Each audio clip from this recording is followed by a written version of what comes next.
One of the big success factors here at Spotify is our agile engineering culture. Culture tends to be invisible. We don't notice it because it's there all the time, kind of like the air we breathe. But if everyone understands the culture, we're more likely to be able to keep it and even strengthen it as we grow. So that's the purpose of this video. When our first music player was launched in 2008, we were pretty much a Scrum company. Scrum is a well-established agile development approach, and it gave us a nice team-based culture. However, a few years later, we had grown into a bunch of teams and found that some of the standard Scrum practices were actually getting in the way. So we decided to make all this optional. Rules are a good start, but then break them when needed. We decided that Agile matters more than Scrum, and Agile principles matter more than any specific practices. So we renamed the Scrum Master role to Agile Coach because we wanted servant leaders more than process masters. We also started using the term squad instead of Scrum team, and our key driving force became autonomy. So what is an autonomous squad? A squad is a small, cross-functional, self-organizing team, usually less than 8 people. They sit together and they have end-to-end responsibility for the stuff they build. Design, commit, deploy, maintenance, operations, the whole thing. Each squad has a long-term mission, such as make Spotify the best place to discover music, or internal stuff like infrastructure for A/B testing. Autonomy basically means that the squad decides what to build, how to build it, and how to work together while doing it. There are, of course, some boundaries to this, such as the squad mission, the overall product strategy for whatever area they are working on, and short-term goals that are renegotiated every quarter. Our office is optimized for collaboration. Here's a typical squad area. The squad members work closely together here with adjustable desks and easy access to each other's screens. They gather over here in the lounge for things like planning sessions and retrospectives. And back there is a huddle room for smaller meetings or just to get some quiet time. Almost all walls are whiteboards. So why is autonomy so important? Well, because it's motivating, and motivated people build better stuff. Also, autonomy makes us fast by letting decisions happen locally in the squad instead of via a bunch of managers and committees and stuff. It helps us minimize handoffs and waiting so we can scale without getting bogged down with dependencies and coordination. Although each squad has its own mission, they need to be aligned with product strategy, company priorities, and other squads. Basically, be a good citizen in the Spotify ecosystem. Spotify's overall mission is more important than any individual squad. So the key principle is really be autonomous, but don't sub-optimize. It's kind of like a jazz band. Although each musician is autonomous and plays his own instrument, they listen to each other and focus on the whole song together. That's how great music is created. So our goal is loosely coupled, but tightly aligned squads. We're not all there yet, but we experiment a lot with different ways of getting closer. In fact, that applies to most things in this video. This culture description is really a mix of what we are today and what we are trying to become in the future. Alignment and autonomy may seem like different ends of a scale, as in more autonomy equals less alignment. However, we think of it more like two different dimensions. Down here is low alignment and low autonomy, a micromanagement culture. No high-level purpose, just shut up and follow orders. Up here is high alignment, but still low autonomy. So leaders are good at communicating what problem needs to be solved, but they're also telling people how to solve it. High alignment and high autonomy means leaders focus on what problem to solve, but let the teams figure out how to solve it. What about down here then? Low alignment and high autonomy means teams do whatever they want and basically all run in different directions. Leaders are helpless and our product becomes a Frankenstein. We're trying hard to be up here. Aligned autonomy. And we keep experimenting with different ways of doing that. So alignment enables autonomy.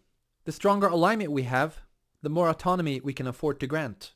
That means the leader's job is to communicate what problem needs to be solved and why, and the squads collaborate with each other to find the best solution. One consequence of autonomy is that we have very little standardization. When people ask things like, which code editor do you use, or how do you plan? The answer is mostly, depends on which squad. Some do Scrum sprints, others do Kanban. Some estimate stories and measure velocity, others don't. It's really up to each squad. Instead of formal standards, we have a strong culture of cross-pollination. When enough squads use a specific practice or tool, such as Git, that becomes the path of least resistance, and other squads tend to pick the same tool. Squads start supporting that tool and helping each other, and it becomes like a de facto standard. This informal approach gives us a healthy balance between consistency and flexibility. Our architecture is based on over 100 separate systems coded and deployed independently. There's plenty of interaction, but each system focuses on one specific need, such as playlist management, search, or monitoring. We try to keep them small and decoupled with clear interfaces and protocols. Technically, each system is owned by one squad. In fact, most squads own several. But we have an internal open source model, and our culture is more about sharing than owning. Suppose Squad 1 here needs something done in System B, and Squad 2 knows that code best. They'll typically ask Squad 2 to do it. However, if Squad 2 doesn't have time, or they have other priorities, then Squad 1 doesn't necessarily need to wait. We hate waiting. Instead, they are welcome to go ahead and edit the code themselves, and then ask Squad 2 to review the changes. So anyone can edit any code, but we have a culture of peer code review. This improves quality and, more importantly, spreads knowledge. Over time, we've evolved design guidelines, code standards, and other things to reduce engineering friction, but only when badly needed. So on a scale from authoritative to liberal, we're definitely more on the liberal side. Now, none of this would work if it wasn't for the people. We have a really strong culture of mutual respect. I keep hearing comments like, "My colleagues are awesome." People often give credit to each other for great work and seldom take credit for themselves. Considering how much talent we have here, there is surprisingly little ego. One big aha for new hires is that autonomy is kind of scary at first. You and your squad mates are expected to find your own solution. No one will tell you what to do. But it turns out, if you ask for help, you get lots of it, and fast. There's genuine respect for the fact that we're all in this boat together and need to help each other succeed. We focus a lot on motivation. Here's an example, an actual email from the head of people operations. "Hi everyone. Our employee satisfaction survey says 91% enjoy working here and 4% don't." Now that may seem like a pretty high satisfaction rate, especially considering our growth pain. From 2006 to 2013, we've doubled every year and now have over 1,200 people. But then he continues, "This is of course not satisfactory and we want to fix it. If you're one of those unhappy 4%, please contact us. We're here for your sake and nothing else." So good enough isn't good enough. Half a year later, things had improved, and satisfaction rate was up to 94%. This strong focus on motivation has helped us build up a pretty good reputation as a workplace. But we still have plenty of problems to deal with, so yeah, we need to keep improving. Okay, so we have over 50 squads spread across 4 cities. Some kind of structure is needed. Currently, squads are grouped into tribes. A tribe is a lightweight matrix. Each person is a member of a squad as well as a chapter. The squad is the primary dimension, focusing on product delivery and quality, while the chapter is a competency area, such as quality assistance, agile coaching, or web development. As squad member, my chapter lead is my formal line manager, a servant leader focusing on coaching and mentoring me as engineer, so I can switch squads without getting a new manager. It's a pretty picture, huh? Except that it's not really true. In reality, the lines aren't nice and straight, and things keep changing. Here's a real-life example from one moment in time for one tribe. And of course, it's all different by now. And that's okay. The most valuable communication happens in informal and unpredictable ways. To support this, we also have guilds. A guild is a lightweight community of interest, where people across the whole company gather and share knowledge within a specific area. For example, leadership, web development, or continuous delivery. Anyone can join or leave a guild at any time. Guilds typically have a mailing list, biannual conferences, and other informal communication methods. Most organizational charts are an illusion, so our main focus is community rather than hierarchical structures. We've found that a strong enough community can get away with an informal, volatile structure. If you always need to know exactly who is making decisions, you're in the wrong place. One thing that matters a lot for autonomy is how easily can we get our stuff into production. If releasing is hard, we'll be tempted to release seldom to avoid the pain. That means each release is bigger and therefore even harder. It's a vicious cycle. But if releasing is easy, we can release often. That means each release is smaller and therefore easier. To stay in this loop and avoid that one, we encourage small, frequent releases and invest heavily in test automation and continuous delivery infrastructure. Release should be routine, not drama. Sometimes we make big investments to make releasing easier. For example, the original Spotify desktop client was a single monolithic application. In the early days, with just a handful of developers, that was fine. But as we grew, this became a huge problem. Dozens of squads had to synchronize with each other for each release, and it could take months to get a stable version. Instead of creating lots of process and rules and stuff to manage this, we changed the architecture to enable decoupled releases. Using Chromium Embedded Framework, the client is now basically a web browser in disguise. Each section is like a frame on a website, and squads can release their own stuff directly. As part of this architectural change, we started seeing each client platform as a client app, and evolved 3 different flavors of squads: client app squads, feature squads, and infrastructure squads. A feature squad focuses on one feature area, such as search. This squad will build, ship, and maintain search-related features on all platforms. A client app squad focuses on making release easy on one specific client platform, such as desktop, iOS, or Android. Infrastructure squads focus on making other squads more effective. They provide tools and routines for things like continuous delivery, A/B testing, monitoring, and operations. Regardless of the current structure, we always strive for a self-service model. Kind of like a buffet. The restaurant staff don't serve you directly. They enable you to serve yourself. So we avoid handoffs like the plague. For example, an operations squad or client app squad does not put code into production for people. Instead, their job is to make it easy for feature squads to put their own code into production. Despite the self-service model, we sometimes need a bit of sync between squads when doing releases. We manage this using release trains and feature toggles.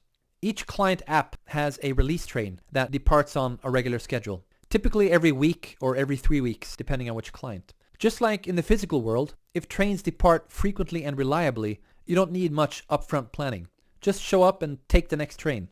Suppose these 3 squads are building stuff, and when the next release train arrives, features A, B, and C are done, while D is still in progress. The release train will include all 4 features, but the unfinished one is hidden using a feature toggle. It may sound weird to release unfinished features and hide them, but it's nice because it exposes integration problems early and minimizes the need for code branches. Unmerged code hides problems and is a form of technical debt. Feature toggles let us dynamically show and hide stuff in test as well as production. In addition to hiding unfinished work, we use this to A/B test and gradually roll out finished features. All in all, our release process is better than it used to be, but we still see plenty of improvement areas, so we'll keep experimenting. This may seem like a scary model, letting each squad put their own stuff into production without any form of centralized control. And we do screw up sometimes, but we've learned that trust is more important than control. Why would we hire someone who we don't trust? Agile at scale requires trust at scale, and that means no politics. It also means no fear. Fear doesn't just kill trust, it kills innovation, because if failure gets punished, people won't dare try new things. So let's talk about failure. Our founder Daniel put it nicely. We aim to make mistakes faster than anyone else. Yeah, I know, sounds a bit crazy, but here's the idea. To build something really cool, we will inevitably make mistakes along the way, right? But each failure is also a learning. So when we do fail, we want it to happen fast, so we can learn fast and therefore improve fast. It's a strategy for long-term success. It's like with kids. You can keep a toddler in the crib and she'll be safe, but she won't learn much and won't be very happy. If you instead let her run around and explore the world, she'll fail and fall sometimes, but she'll be happier and develop faster. And the wounds, well, they usually heal. So Spotify is a fail-friendly environment. We're more interested in fast failure recovery than failure avoidance. Our internal blog has articles like Celebrate Failure and stories like How We Shot Ourselves in the Foot. Some squads even have a fail wall where people show off their latest failures and learnings. Failing without learning is, well, just failing. So when something goes wrong, we usually follow up with a post-mortem. This is never about whose fault was it. It's about what happened. What did we learn? What will we change? Postmortems are actually part of our incident management workflow. So an incident ticket isn't closed when the problem is solved. It's closed when we've captured the learnings to avoid the same problem in the future. Fix the process, not just the product. In addition, all squads do retrospectives every few weeks to talk about what's working well and what to improve next. All in all, Spotify has a strong culture of continuous improvement, driven from below and supported from above.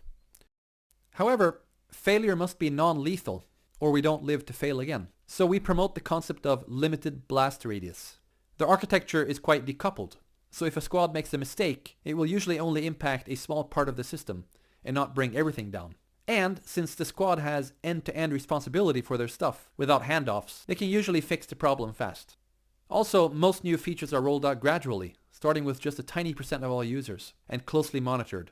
Once the feature proves to be stable, we gradually roll it out to the rest of the world. So if something goes wrong, it normally only affects a small part of the system, for a small number of users, for a short period of time. This limited blast radius gives squads courage to do lots of small experiments and learn really fast, instead of wasting time trying to predict and control all risk in advance.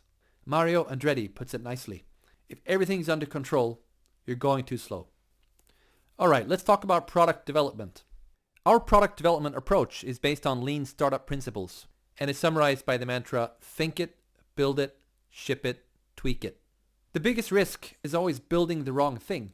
So before deciding to build a new product or major feature, we try to inform ourselves with research.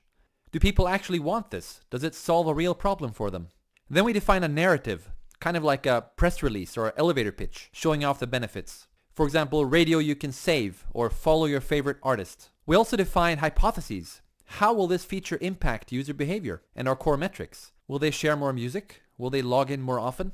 And we build various prototypes and have people try them out to get a sense of what the feature might feel like and how people react. Once we feel confident this thing is worth building, we go ahead and build an MVP, minimum viable product. Just enough to fulfill the narrative, but far from feature complete. You might call it the minimum lovable product. The next stage of learning happens once we put something into production, so we want to get there as quickly as possible. We release the MVP to just a few percent of all users, and use techniques like A/B testing to measure the impact and test our hypotheses. The squad monitors the data and continues tweaking and redeploying until they see the desired impact. Then they gradually roll out to the rest of the world, while taking the time needed to sort out practical stuff like operational issues and scaling. By the time the product or feature is fully rolled out, we already know it's a success, because if it isn't, we don't roll it out. Impact is always more important than velocity, so a feature isn't really considered done until it has achieved the desired impact.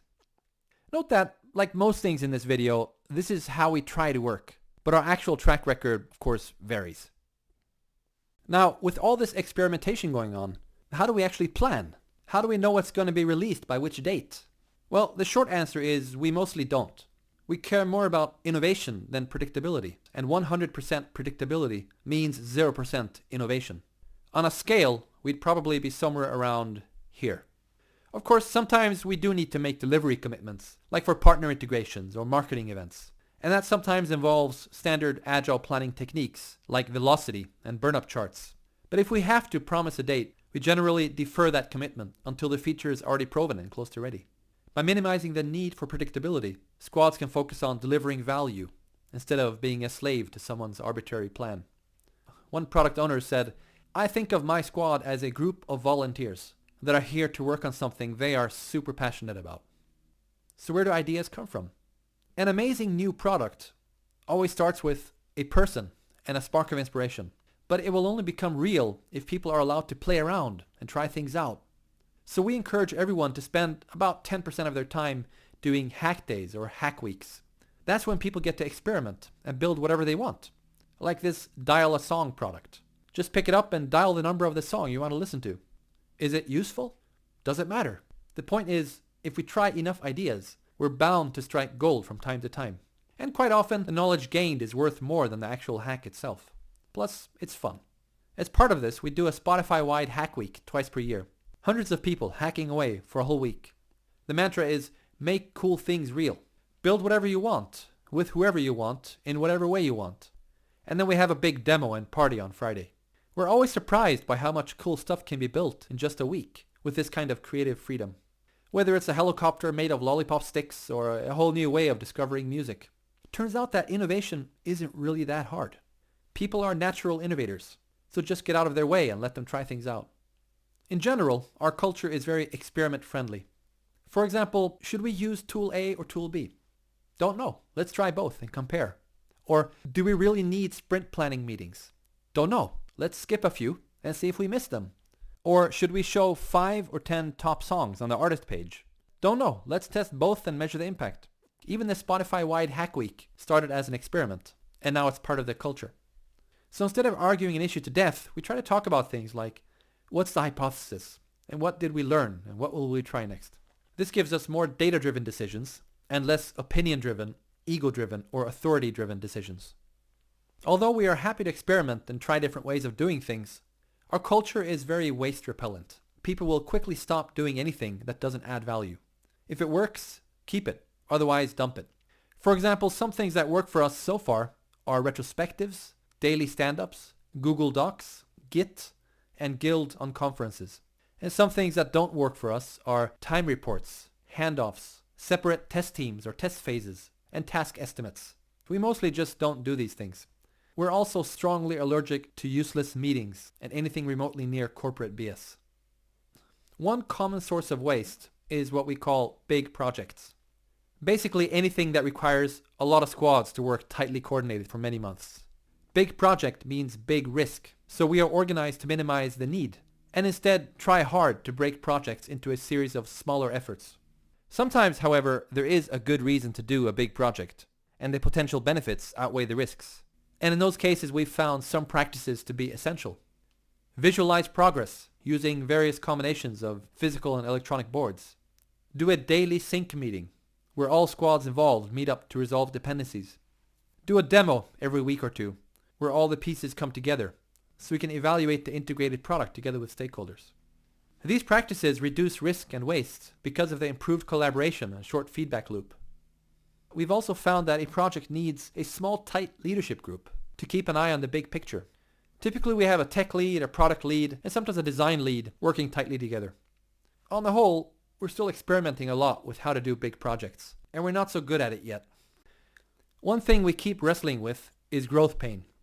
As we grow, we risk falling into chaos. But if we overcompensate and add too much structure and process, we risk getting stuck in bureaucracy instead. And that's even worse. So the key question is really, what is the minimum viable bureaucracy? The least amount of structure and process we can get away with to avoid total chaos. Both sides cause waste, but in different ways. So the waste-repellent culture and agile mindset helps us stay balanced. The key thing about reducing waste is to visualize it and talk about it often. So in addition to retrospectives and postmortems, many squads and tribes have big visible improvement boards that show things like what's blocking us and what are we doing about it. We also like to talk about definition of awesome. For example, awesome for this squad means things like really finishing stuff, easily ramping up new team members, and no recurring tasks or bugs. And our definition of awesome architecture includes, I can build, test, and ship my feature within a week. I use data to learn from it, and my improved version is live in week 2. Keep in mind though, awesome is a direction, not a place, so it doesn't even have to be realistic. But if we can agree on what awesome would look like, it helps focus our improvement efforts and track progress. Here's an example of an improvement tracking board inspired by a lean technique called Toyota Kata. Top left shows what is the current situation. In this case, the squad was having quality problems. Bottom left shows definition of awesome. In a perfect world, we'd have no quality problems at all. Top right is a realistic target condition. If we were one step closer to awesome, what would that look like? And finally, the bottom right shows the next 3 concrete actions that will move us towards the target condition. As these get done, the squad fills it up with new actions. Boards like this live on the wall in the squad room and are typically followed up at the next retrospective. Alright, I realize that maybe this video makes it seem like everything at Spotify is just great.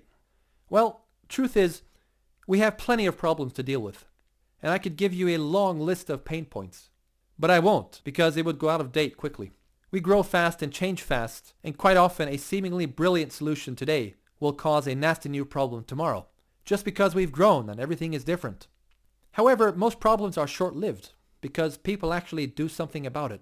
This company is pretty good at changing the architecture, process, organization, or whatever is needed to solve a problem. And that's really the key point. Healthy culture heals broken process. Since culture is so important, we put a lot of effort into strengthening it. This video is just one small example. No one actually owns culture, but we do have quite a lot of people focusing on it. Groups such as people operations, and about 30 or so Agile coaches spread across all squads. And we do boot camps where new hires form a temporary squad. They get to solve a real problem while also learning about our tech stack and processes and learning to work together as a team, all in 1 week. It's an intense but fun way to really get the culture. They often manage to put code into production in that time, which is impressive. But again, failing is perfectly okay, as long as they learn. Mainly though, culture spreads through storytelling. Whether it happens on the blog, at a postmortem, a demo, or at lunch, as long as we keep sharing our successes and failures and learnings with each other, I think the culture will stay healthy. At the end of the day, culture in any organization is really just the sum of everyone's attitudes and actions. You are the culture, so model the behavior you want to see. That's it. We're done. I hope you enjoyed this story. Thanks for listening.